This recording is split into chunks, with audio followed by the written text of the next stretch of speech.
Alex remembered the day vividly. He stood in front of his dream apartment, keys practically in hand, only for the leasing agent's smile to falter, then disappear. "Your application didn't clear, Alex.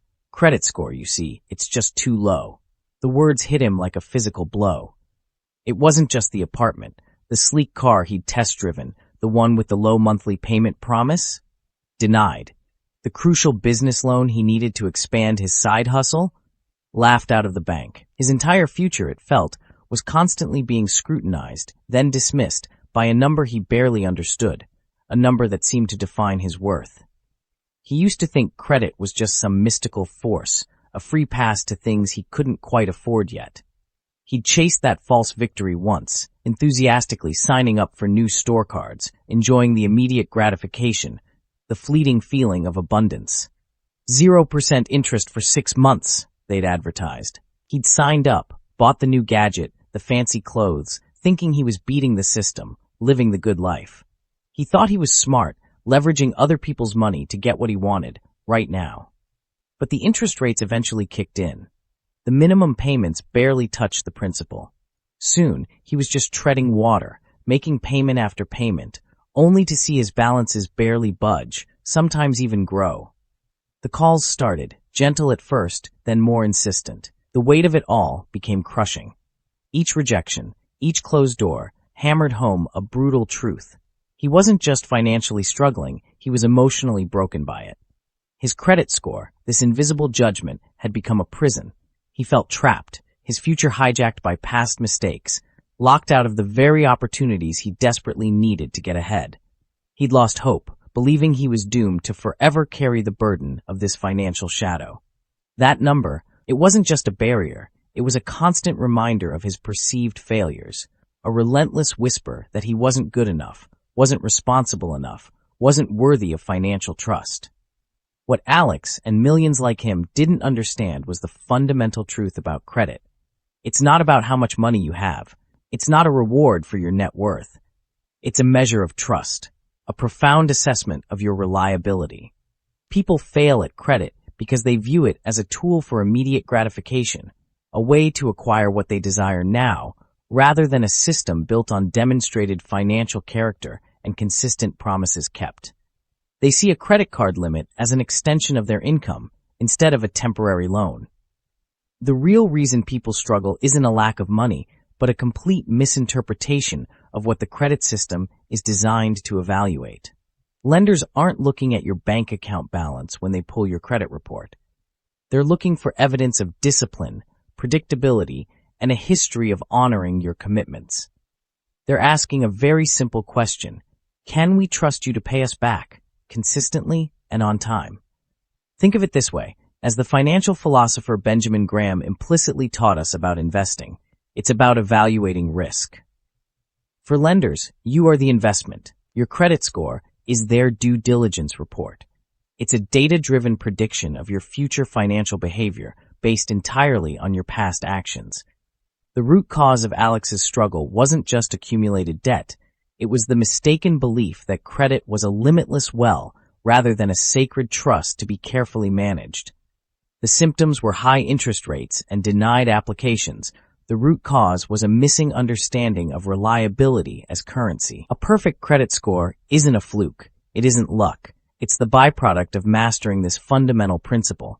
Credit is a powerful tool, a privilege earned through consistent, trustworthy financial behavior. It's about demonstrating your capacity for self-management, proving you can handle financial responsibility, not just for today, but for every tomorrow that follows. It's showing the world you are a low-risk borrower, someone who honors their word and consistently delivers on their promises.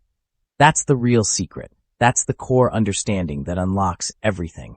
Across history, successful individuals, whether titans of industry or quiet masters of their personal finances, have always understood the power of consistency and delayed gratification. As legendary investor Warren Buffett often says, someone's sitting in the shade today because someone planted a tree a long time ago. He's talking about patience, about the long game. This isn't just true for stocks, it's profoundly true for your credit score. Building financial trust takes time. It takes consistent effort, and it demands a deliberate strategy. Leading financial institutions and economists consistently emphasize that your credit health is a direct reflection of your financial habits. They don't see it as a penalty for being poor. They see it as a reward for being responsible. They understand that a high credit score is your passport to opportunity, enabling access to capital at the lowest possible cost. It's your leverage in negotiations, your silent advocate in a world driven by trust. This isn't about getting rich quick. It's about building a foundation of financial integrity slowly, deliberately, and consistently. It's about proving yourself worthy of opportunity, one on-time payment, one managed balance, one careful financial decision at a time. The system isn't rigged against you. It's designed to reward predictability. Those who embrace this truth, who align their actions with this understanding, are the ones who ascend to the peak of financial credibility. They become the trusted borrowers, the ones who command the best rates and open the most doors. They plant their trees, knowing the shade will come. So, how do you become one of those trusted individuals? How do you climb from the depths of denial to the pinnacle of a perfect credit score? It starts with understanding the 5 pillars that build your financial reputation. Think of them as the 5 major performance categories on your financial report card. Master these, and you master your credit. The largest and most critical pillar, accounting for a massive 35% of your score, is your payment history. This is the bedrock. Did you pay your bills on time? Every single time? Missing a payment, even by a day or two, can have a devastating impact, potentially dropping your score by 50 points or more. Just one single late payment can echo through your report for years. The solution here is both simple and profound. Never, ever miss a payment. Set up automatic payments for all your credit accounts. Treat these due dates as non-negotiable appointments with your financial future. If an emergency strikes and you know you'll be late, call your creditor immediately. Explain your situation. Sometimes they'll work with you, especially if you have a good history. Proactivity can sometimes prevent a late mark from appearing on your report, but don't count on it. Consistent punctuality is your only true defense. Every on-time payment strengthens your reliability, brick by brick. Every missed payment crumbles a piece of that foundation. It's a direct reflection of your promise-keeping ability. Next, accounting for 30% of your score is your amounts owed, or more precisely, your credit utilization ratio. This isn't just about how much debt you have, it's about how much of your available credit you're actually using. Imagine you have a credit card with a $10,000 limit. If your balance is $9,000, your utilization is 90%. That screams high risk to lenders. They see someone stretched thin, someone potentially in distress. The golden rule here is to keep your credit utilization below 30% across all your accounts. Ideally, aim for below 10%. The lower, the better. If your total available credit is $10,000, try to keep your collective balances under $1,000. This demonstrates you can manage credit responsibly without needing to max it out. How do you achieve this? Pay down your balances aggressively. If you can, make multiple payments throughout the month instead of just one large payment at the due date. This reduces your reported balance to the credit bureaus. Another strategy is to request a credit limit increase on existing cards, but only if you have the discipline not to spend the new available credit. This instantly lowers your utilization ratio without you paying down a single penny. It signals stability and conservative use of credit. Then we come to the length of your credit history, making up 15% of your score. This pillar values patience and longevity. The longer your accounts have been open and in good standing, the better. Lenders want to see a track record, a history of consistent, responsible behavior over many years. This means you should think very carefully before closing old credit card accounts, even if you don't use them anymore. That old card you opened in college, it's contributing to the average age of your accounts, which is a significant factor. Closing it could actually shorten your credit history and lower your score. It's like retiring a loyal employee who's been with the company for decades. Their absence changes the entire demographic. If you have no credit history at all, Consider becoming an authorized user on a trusted family member's long-standing, well-managed account.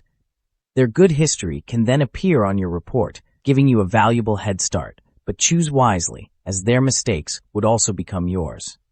Time, in this aspect of credit, truly is money. Your new credit accounts for 10% of your score.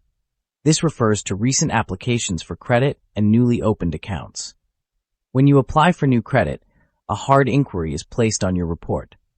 Too many hard inquiries in a short period can signal to lenders that you're desperate for credit or that you're about to take on a lot of new debt, which makes you a higher risk. Limit new applications. Don't open a bunch of store cards just for a 10% discount. Be strategic. If you're shopping for a mortgage or a car loan, multiple inquiries within a specific window, typically 14 to 45 days, are often counted as a single inquiry by the scoring models. This allows you to rate shop without penalizing your score excessively. But outside of those specific scenarios, space out your applications. Allow your credit profile to mature between new endeavors. Patience here is not just a virtue, it's a strategy. Finally, the last 10% of your score comes from your credit mix. Lenders like to see that you can responsibly manage different types of credit. This includes revolving credit, like credit cards, and installment loans, such as mortgages, car loans, or student loans. Having a healthy blend shows versatility and adaptability in managing various financial commitments. However, and this is crucial, never take out a loan you don't genuinely need just to diversify your credit mix. That's a risky and unnecessary move. Credit mix is something that typically develops naturally over time as you progress through different life stages. Buying a car, getting a mortgage, pursuing higher education. Focus on mastering the first 4 pillars, and your credit mix will largely take care of itself. It's the final piece of the puzzle, a subtle refinement rather than a primary driver. To truly aim for perfection, remember these steps are not isolated events, they are ongoing commitments. Regularly check your credit report for errors. You can get a free report from each of the 3 major bureaus annually.